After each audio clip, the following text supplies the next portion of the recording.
Welcome to the Wall Street Journal. I'm Simon Constable, and Professor Robert Shiller, Nobel laureate in economics, joins us now, well known for the Case-Shiller Home Price Index.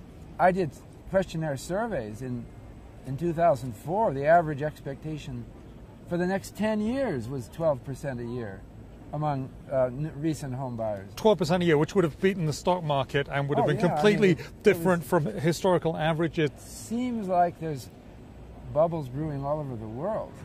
And there seems to be a speculative attitude that Can you name a couple of them for us, just for our benefit? Yeah. You said a couple of bubbles brewing over the world. Well, I was recently in Brazil, and now they don't recognize that it's a bubble.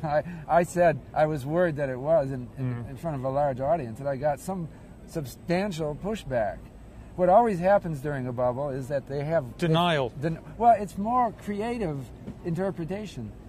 Brazil is getting a middle class. The mortgage institutes are developing institutions. So you mentioned Brazil. Where else do you see a bubble?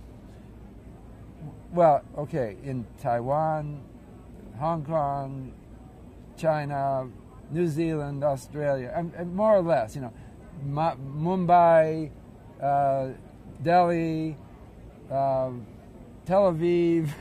Okay, so it's a long list, and that's a problem for those economies. And would you recommend that central banks try and cool that down?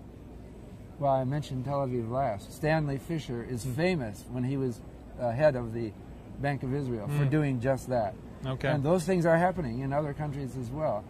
Fortunately, we've learned from the last crisis that there are such things as bubbles, and that there is a role for the central bank and for the government to rein them in a bit.